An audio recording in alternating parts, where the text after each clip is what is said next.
ഇപ്പോൾ വരുന്ന വളരെ പ്രധാനപ്പെട്ട വാർത്തയിലേക്ക്. ശബരിമല സ്വർണ്ണക്കൊള്ള കേസിൽ തന്ത്രി കണ്ഠരര് രാജീവർക്ക് എതിരെ അറസ്റ്റ് നോട്ടിൽ ഗുരുതര പരാമർശങ്ങൾ. കേസിൽ 13ാം പ്രതിയാണ് കണ്ഠരര് രാജീവര്. തന്ത്രി പ്രതികൾക്കൊപ്പം ഗൂഢാലോചനയിൽ പങ്കാളിയായി. കട്ടിളപ്പാളിയിലെ സ്വർണം, പ്രഭാപാളി എന്നിവ കൊണ്ടുപോയിട്ടും തന്ത്രി ഇടപെട്ടില്ല. ആചാരലംഘനം നടക്കുന്നതിന് തന്ത്രി കൂട്ടുനിന്നു. 1ഉം 9ഉം 10ഉം പ്രതികൾക്ക് ഒപ്പം ലാഭം ഉണ്ടാക്കാൻ കൂട്ടുനിന്നു. SIT റിപ്പോർട്ട് ന്യൂസ് മലയാളത്തിന് ലഭിച്ചു. വിവരങ്ങളുമായി ഷമീർ അബ്ദുൾ ചേരുകയാണ് കൊല്ലത്ത് നിന്ന്. ഷമീർ, ഗുരുതര പരാമർശങ്ങളാണ്. പ്രത്യേകിച്ച് ആചാരലംഘനത്തിന് പോലും തന്ത്രി കൂട്ടുനിന്നു എന്നടക്കം SIT പറയുന്നു. അതോടൊപ്പം ഈ കൊള്ളയൊക്കെ നടക്കുമ്പോൾ ആ ഗൂഢാലോചനയിൽ പങ്കാളിയായി ഒന്നും ചെയ്യാതെ നോക്കി നിന്നു. തീർച്ചയായിട്ടും രുചീഷ്, ഗുരുതരമായ പരാമർശങ്ങളാണ് ഈ റിമാൻഡ് റിപ്പോർട്ടിൽ ഉള്ളത്. അതായത് തന്ത്രി കണ്ഠരര് രാജീവരുടെ ഇടപെടലുകളെ കുറിച്ചാണ് ഇതിൽ പ്രധാനമായും പറയുന്നത്. അതിൽ തന്ത്രി ഈ ആചാര ലംഘനത്തിന് കൂട്ടുനിന്നു എന്ന റിമാൻഡ് റിപ്പോർട്ടിൽ പറയുന്നു. അതായത് പ്രതികളുമായി ചേർന്ന് ഇത്തരത്തിൽ സ്വർണം കടത്തിക്കൊണ്ടുപോകാൻ അല്ലെങ്കിൽ കട്ടിളപ്പാളി കടത്തിക്കൊണ്ടുപോകാനുള്ള ശ്രമത്തിൽ കൂട്ടാളിയായി എന്നാണ് പ്രധാനമായും ഇതിൽ പറയുന്നത്. മറ്റൊരു കാര്യം, ആചാര ലംഘനത്തിനെതിരെ യാതൊരുവിധ നടപടിയും ഇദ്ദേഹം സ്വീകരിച്ചില്ല. അദ്ദേഹത്തിന്റെ മൗനാനുവാദത്തോടു കൂടിയാണ് ഇത്തരത്തിൽ അവിടെ ഒരു ആചാര ലംഘനം നടന്നിരിക്കുന്നത്. ഒപ്പം തന്നെ കട്ടിളപ്പാളി കൊണ്ടുപോകാൻ ഒത്താശ ചെയ്തു കൊടുക്കുക കൂടി ചെയ്തു എന്നും റിമാൻഡ് റിപ്പോർട്ടിലുണ്ട്. ഒപ്പം ഉണ്ണികൃഷ്ണൻ പോറ്റിക്ക് പാളികൾ കൈമാറിയത് താന്ത്രിക വിധികൾ പാലിക്കാതെയാണ് എന്നുള്ള പരാമർശമുണ്ട്. അതുപോലെ തന്നെ ദേവന്റെ അനുജ്ഞ വാങ്ങിയില്ല എന്നൊരു ഘട്ടത്തിൽ അത് പറയുന്നുണ്ട്. ഒപ്പം ദേവസ്വം ബോർഡിൽ പോറ്റിക്ക് പാളികൾ കൈമാറിയപ്പോൾ തന്ത്രി അത് തടഞ്ഞില്ല എന്നും പറയുന്നു. ഇത് കൂടാതെ തന്നെ പാളികൾ കൊണ്ടുപോകാൻ കുറ്റകരമായ മൗനാനുവാദം നൽകി എന്നാണ് പറയുന്നത്. എന്തായാലും ഗുരുതരമായ പരാമർശങ്ങൾ തന്ത്രിക്കെതിരെ ഉണ്ട്. തന്ത്രി ഇതിനെല്ലാം തന്നെ മൗനാനുവാദം നൽകി. ഒപ്പം തന്നെ ഇത്തരം ഒരു ക്രൈം നടക്കുമ്പോൾ, ശബരിമല പോലുള്ള ഒരു ക്ഷേത്ര സന്നിധാനത്ത് ഇത്തരം വലിയൊരു ക്രൈം നടക്കുമ്പോൾ അതിനെല്ലാം ആചാരങ്ങൾ ലംഘിച്ചു വരെ ഈ തന്ത്രി അവർക്കൊപ്പം പ്രതികൾക്കൊപ്പം കൂട്ടുനിന്നു. ഗൂഢാലോചനയിൽ പങ്കാളികളായി. അങ്ങനെ ജാമ്യം ലഭിക്കാത്ത നിരവധി വകുപ്പുകൾ കൂടി തന്ത്രിക്കെതിരെ ചുമത്തിയിട്ടുണ്ട്. എന്തായാലും തന്ത്രിയെ അല്പസമയത്തിനകം തന്നെ കൊല്ലത്തെ ഈ ജഡ്ജിയുടെ വീട്ടിലേക്ക് എത്തിക്കും. എന്തായാലും അദ്ദേഹത്തിന് ആരോഗ്യ പ്രശ്നങ്ങൾ ഉള്ളതിനാൽ ആശുപത്രിയിലേക്ക് പ്രവേശിപ്പിക്കണമെന്ന് അദ്ദേഹത്തിന്റെ അഭിഭാഷകൻ പറയും. തുടർന്ന് ആശുപത്രിയിലേക്ക് പ്രവേശിപ്പിക്കാൻ അതിനുശേഷം ഓപ്പൺ കോടതിയിൽ ജാമ്യാപേക്ഷയ്ക്ക് വരാം എന്നൊരു രീതിയിലുള്ള നീക്കമാണ് ഇപ്പോൾ പ്രതിഭാഗത്തിന്റെ പക്കൽ നിന്നുള്ളത്. എന്തായാലും 10 മിനിറ്റിനുള്ളിൽ തന്നെ അദ്ദേഹത്തെ ഈ കൊല്ലത്തേക്ക് എത്തിക്കും. വളരെ ഗുരുതരമായ പരാമർശങ്ങളാണ് ഇത്തരത്തിൽ ഈ റിപ്പോർട്ടിൽ ഉള്ളത്. അതായത് എല്ലാ വിധികളും എല്ലാ സാമ്പത്തിക ലക്ഷ്യം വിട്ടുകൊണ്ട് ഇത്തരത്തിൽ ആചാര ലംഘനത്തിന് കൂട്ടുനിന്നു. അതുപോലെ ശബരിമല പോലുള്ള ക്ഷേത്രത്തിലെ സ്വർണം കടത്തിക്കൊണ്ടു പോകുമ്പോൾ തന്ത്രി അതിന് മൗനാനുവാദം നൽകി. കുറ്റകരമായ ഗൂഢാലോചന നടത്തി. അങ്ങനെ നിരവധി കാര്യങ്ങളാണ് ഈ റിപ്പോർട്ടിൽ പറയുന്നത്. എന്തായാലും അതിന്റെ പകർപ്പാണ് ഇപ്പോൾ നമുക്ക് ലഭിച്ചിരിക്കുന്നത്. എന്തായാലും അദ്ദേഹത്തെ അല്പസമയത്തിനകം ഇവിടേക്ക് എത്തിക്കും. ഇതിനുശേഷം ജഡ്ജി ഒരു പക്ഷേ ഇദ്ദേഹത്തെ 14 ദിവസത്തേക്ക് റിമാൻഡ് ആയിരിക്കും നൽകുന്നത്. എന്തായാലും ആ നടപടിക്രമങ്ങൾ അല്പസമയത്തിനുള്ളിൽ തന്നെ നടക്കും. പക്ഷേ ഇതിൽ പറയുന്ന കാര്യങ്ങൾ വെച്ച് നോക്കുമ്പോൾ ഇതിലെ പ്രധാനപ്പെട്ട കണ്ണി ഇതിലെ ഏറ്റവും പ്രധാനപ്പെട്ട കണ്ണിയായി മാറുകയാണ് തന്ത്രി. കാരണം നേരത്തെ പറഞ്ഞതുപോലെ ഈ ഉദ്യോഗസ്ഥരുടെ ഒക്കെ ഈ സംഭവങ്ങളിലൊക്കെ ഇടപെട്ടു, ഒപ്പിട്ടു എന്നൊക്കെ പറയുമ്പോൾ പോലും സർവ്വ സ്വാതന്ത്ര്യവുമായി അവിടെ ഉണ്ടായിരുന്ന ഒരാൾ തന്ത്രിയാണ് എന്ന് നേരത്തെ തന്നെ ഈ ഇത്തരത്തിലുള്ള ആളുകളെല്ലാം തന്നെ മൊഴിയിൽ നിന്ന് വ്യക്തമായിരുന്നു. അതുകൊണ്ട് തന്നെയാണ് എന്തുകൊണ്ട് അന്വേഷണം തന്ത്രിയിലേക്ക് എത്തുന്നില്ല എന്ന ചോദ്യം ഉണ്ടായിരുന്നത്. ഏറ്റവും ഒടുവിൽ തന്ത്രിയിലേക്ക് അന്വേഷണം എത്തുമ്പോൾ ഗുരുതരമായ കാര്യങ്ങളാണ് പറയുന്നത്. പ്രത്യേകിച്ച് ഈ ആചാരമൊക്കെ സംരക്ഷിക്കേണ്ട ആളുകൾ തന്നെ ആചാര ലംഘനം നടത്തി എന്നതടക്കം SIT പറയുന്നു. അതെ, ദൈവതുല്യനായ ആൾ ആരാണ് എന്നൊരു ചോദ്യത്തിന് ഇപ്പോൾ മറുപടി ലഭിച്ചു എന്ന് വേണം പറയാൻ. ദൈവതുല്യനായ ഒരാൾ ഇതിൽ പ്രധാന കണ്ണിയായി മാറുന്നു എന്ന് വേണം ഈ ഒരു അവസരത്തിൽ നമുക്ക് മനസ്സിലാക്കേണ്ടത്. അതായത് ശബരിമലയിൽ ഈ കാലയളവിൽ നടന്ന കുറ്റകരമായ ക്രൈമിൽ, അതായത് സ്വർണ്ണമടക്കമുള്ള കാര്യങ്ങൾ കൊണ്ടുപോകുന്നതിൽ പോറ്റിയെ കൂടുതലായി സഹായിച്ചത് തന്ത്രിയാണ് എന്ന ഗുരുതരമായ കണ്ടെത്തലാണ് SIT കണ്ടെത്തിയിരിക്കുന്നത്.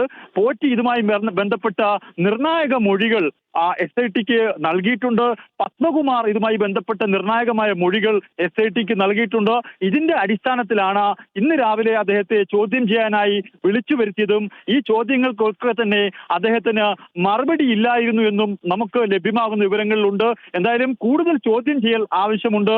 പ്രതിയെ ഇനി റിമാൻഡിലേക്ക് പോയാൽ തന്നെ കസ്റ്റഡി അപേക്ഷ ഉടൻ തന്നെ നൽകി കൂടുതൽ ചോദ്യം ചെയ്യലിലേക്ക് ഈ തന്ത്രിയെ കൊണ്ടുപോകും. അതിനുള്ള നീക്കങ്ങളാണ് ഇപ്പോൾ SIT നടത്തുന്നത്. എന്തായാലും ഒരു തന്ത്രി, അതും ശബരിമല പോലുള്ള ഒരു സ്ഥലത്ത് ഒരു ആചാര ലംഘനത്തിന് കൂട്ടുനിന്നു. ഒപ്പം തന്നെ അവിടുന്ന് സ്വർണം കടത്തിക്കൊണ്ടുപോകാൻ അദ്ദേഹം മൗനാനുവാദം നൽകി. അതുപോലെ തന്നെ ദേവന്റെ അനുജ്ഞ വാങ്ങിയില്ല. അങ്ങനെ അദ്ദേഹത്തെ ഇപ്പോൾ അദ്ദേഹത്തെ കൊല്ലത്തെ ജഡ്ജിന്റെ വീട്ടിലേക്ക് എത്തിക്കുകയാണ്. വിജിലൻസ് ജഡ്ജിന്റെ വീട്ടിലേക്ക് അദ്ദേഹത്തെ ഇപ്പോൾ എത്തിച്ചിട്ടുണ്ട്. ഇനി മറ്റ് നടപടിക്രമങ്ങൾ ഇപ്പോൾ നടക്കും. രുചീഷ്. ഷമീർ, എന്തായാലും ഇതിന്റെ എല്ലാ മേഖലകളിലും തന്ത്രിയുടെ കൈ പതിഞ്ഞിട്ടുണ്ട് എന്ന് പറയുന്ന തരത്തിലാണ് ഈ റിമാൻഡ് റിപ്പോർട്ട്. കാരണം ഇത് ആരെയാണോ കൊണ്ടുവരേണ്ടത്, അയാളുടെ കീഴ്ശാന്തിയായി നിന്ന ക്ഷേത്രത്തിലെ തന്ത്രി ആരായിരുന്നു എന്ന ചോദ്യം അതുതന്നെയായിരുന്നു ആദ്യഘട്ടത്തിൽ പത്മകുമാർ ഉന്നയിച്ചത്. നിങ്ങൾ ആദ്യം അന്വേഷിച്ച് നോക്കിയാൽ മതി, ഉണ്ണികൃഷ്ണൻ പോറ്റി എവിടെയായിരുന്നു കീഴ്ശാന്തി എന്ന് നിങ്ങൾ അന്വേഷിച്ച് നോക്കിയാൽ മതി, അവിടെ ആരാണ് തന്ത്രി എന്ന് അന്വേഷിച്ചാൽ ആളിലേക്ക് എത്താം എന്ന് ആദ്യഘട്ടത്തിൽ പത്മകുമാർ പറയുമ്പോൾ തന്നെ ഈ പേര് ഇവിടെ തന്നെ ഉണ്ടായിരുന്നു. തന്ത്രി അറിയാതെ ഒന്നും നടക്കില്ല എന്ന്. ഇവിടെ ഈ ചൂണ്ടിക്കാണിക്കുന്ന റിപ്പോർട്ടിൽ പറയുന്നത് ഗൂഢാലോചനയിൽ പങ്കാളിയാണ്, ഉണ്ണികൃഷ്ണൻ പോറ്റിയെ കൊണ്ടുവന്നത് തന്ത്രിയാണ്. അതോടൊപ്പം ഈ ഗൂഢാലോചനയ്ക്ക് ശേഷം ഈ സ്വർണം കൊണ്ടുപോകുന്നത് മനസ്സിലായിട്ടുണ്ട്, മാസറിൽ ഒപ്പിട്ടത് ഈ ധാരണയോടെയാണ്. അതോടൊപ്പം ഇപ്പോൾ ഈ പറയുന്നത് പോലെ ആചാര ലംഘനമാണ് നടക്കുന്നത് എന്ന് അറിഞ്ഞിട്ടും അത് മൗനാനുവാദത്തോടെ അക്കാര്യങ്ങളിലെല്ലാം ഇടപെട്ടതും തന്ത്രി തന്നെയാണെന്ന് രേഖപ്പെടുത്തിക്കൊണ്ട് ഏറ്റവും പ്രധാനപ്പെട്ട കണ്ണിയായി തന്ത്രിയിലേക്ക് കാര്യങ്ങൾ എത്തുന്നു. തീർച്ചയായിട്ടും രുചീസ്, ഇതിൽ ഏറ്റവും പ്രധാനപ്പെട്ട ഇത്തരത്തിലൊരു ഒരു ക്രൈം നടക്കുമ്പോൾ ആ ക്രൈമിന് നേതൃത്വം നൽകുന്നത്, അല്ലെങ്കിൽ അതിന് കുറ്റകരമായ മൗനാനുവാദം നൽകിയത് ആ ക്ഷേത്രത്തിലെ തന്ത്രിയാണ്. അതും ശബരിമല പോലുള്ള വിശ്വാസികൾ അത്രയും എത്തുന്ന സ്ഥലത്തെ തന്ത്രിയാണ് അത്തരത്തിൽ ഗുരുതരമായ ഒരു കുറ്റത്തിന് കൂട്ടുനിൽക്കുന്നത്. അതും ശബരിമല ഒരു പോറ്റിയെ അവിടെ എത്തിച്ചുകൊണ്ട് ഇത്തരത്തിൽ കട്ടളപ്പാടികൾ പുറത്തേക്ക് കൊണ്ടുപോകാനും അതുപോലെ ഈ അവിടുത്തെ സ്വർണ്ണാഭരണങ്ങൾ കടത്തിക്കൊണ്ടുപോകാനും ഒക്കെ തന്നെ ഗുരുതരമായ ഗൂഢാലോചനയിൽ കൂടി അദ്ദേഹം പങ്കെടുത്തു എന്നുള്ളതാണ് ഈ റിപ്പോർട്ടിൽ പ്രധാനമായും പറയുന്ന ഒരു ഭാഗത്ത്.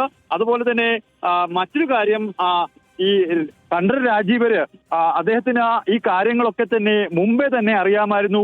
പ്രതികളുടെ മൊഴികൾ കൃത്യമായി SITക്ക് ലഭിച്ചതിന്റെ അടിസ്ഥാനത്തിലാണ് ഇപ്പോൾ കണ്ഠരര് രാജീവരെ അറസ്റ്റിലേക്ക് എത്തിയതും അദ്ദേഹത്തിനെ ഇപ്പോൾ റിമാൻഡിലേക്ക് കൊണ്ടുപോകുന്നതും. ഇനിയും കൂടുതൽ കാര്യങ്ങൾ ഇതിൽ പുറത്തേക്ക് വരാനുണ്ട്. അത്തരം കാര്യങ്ങൾ ഇനി പ്രതിയെ കസ്റ്റഡിയിൽ വാങ്ങിയ ശേഷം മാത്രമായിരിക്കും ആ കാര്യങ്ങളൊക്കെ തന്നെ പുറത്തു വരേണ്ടത്. അത് SIT കൃത്യമായി നിർവഹിക്കുകയും ചെയ്യും. എന്തായാലും വളരെ നിർണായകമായ ഒരു നീക്കത്തിലൂടെയാണ് SIT ഇപ്പോൾ തന്ത്രിയെ പിടികൂടിയത്. തന്ത്രിക്ക് ഒരു കാരണവശാലും ഇതിൽ നിന്ന് ഒഴിഞ്ഞു മാറാൻ കഴിയില്ല. തന്ത്രിയുടെ അഭിഭാഷകൻ പറയുന്നതനുസരിച്ച് തന്ത്രിക്ക് ഇത്തരത്തിലൊരു ഉത്തരവ്, തിരുവിതാംകൂർ ദേവസ്വം ബോർഡിന്റെ ഉത്തരവ് പ്രകാരമാണ് കട്ടിലപ്പാളികൾ അവിടെ നിന്ന് കൊണ്ടുപോയത്. ആ ഉത്തരവിനെ എങ്ങനെ തടയാൻ കഴിയും തന്ത്രിക്ക് എന്നാണ് അദ്ദേഹം ചോദിക്കുന്നത്. പക്ഷേ അതിൽ തടയാൻ കഴിയും എന്നാണ് SIT പറയുന്നത്. എന്തായാലും ഇപ്പോൾ അദ്ദേഹത്തെ ജഡ്ജി മോഹിത്തിന്റെ വീട്ടിലേക്ക് വിജിലൻസ് ജഡ്ജി മോഹിത്തിന്റെ വീട്ടിലേക്ക് എത്തിച്ചിട്ടുണ്ട്. ഇനി ഈ അഭിഭാഷകൻ ഉൾപ്പെടെയുള്ള ആളുകൾ ഇപ്പോൾ അകത്തേക്ക് പോയിട്ടുണ്ട്. ഇനി അതിനുശേഷം എന്താണ് അദ്ദേഹത്തിന് ഇപ്പോൾ റിമാൻഡ് ആണോ, അദ്ദേഹത്തിന് ആശുപത്രിയിലേക്കാണോ പ്രവേശിപ്പിക്കുന്ന കൂടുതൽ കാര്യങ്ങൾ അല്പസമയത്തിനകം അറിയാം. എന്തായാലും ഈ ഗൂഢാലോചനയിൽ കൃത്യമായി പങ്കെടുത്ത ഒരാള്, ദൈവതുല്യനായ ഒരാള് തന്ത്രി തന്നെയാണെന്ന് തെളിയിക്കുന്നതാണ് ഈ റിപ്പോർട്ട്. രുചീഷ്. ഷമീർ, എന്തായാലും തുടക്കത്തിലെ ചോദ്യം ചെയ്യലിൽ നിന്ന് കാര്യമായ കാര്യങ്ങൾ ചോദ്യം ചെയ്യലുകളിൽ നിന്ന് വ്യക്തമായിട്ടില്ല എന്ന് മനസ്സിലാവുന്നു. കാരണം അന്വേഷണ സംഘത്തിന് കുറെ തെളിവുകൾ ശേഖരിക്കാൻ സാധിച്ചിട്ടുണ്ട്, അവർക്ക് കൂടുതൽ വ്യക്തത ഇക്കാര്യത്തിൽ വന്നിട്ടുണ്ട്. പക്ഷേ അത്രയും മാത്രം മൊഴികൾ ഇന്നത്തെ ചോദ്യം ചെയ്യലിൽ ലഭിച്ചിട്ടില്ല. അതുകൊണ്ട് തന്നെയാണ് തന്ത്രി പുറത്തു വന്നപ്പോൾ പറയുന്നത് താൻ തെറ്റ് ചെയ്തിട്ടില്ല, കുടുങ്ങി എന്ന വാക്കാണ് അദ്ദേഹം ഉപയോഗിച്ചതും. ഇനി എന്താണ് ഇതിന്റെ കൂടുതൽ വിശദാംശങ്ങൾ എന്നറിയാൻ കൂടുതൽ ചോദ്യം ചെയ്യലുകൾ തന്നെ നടത്തേണ്ടി വരും.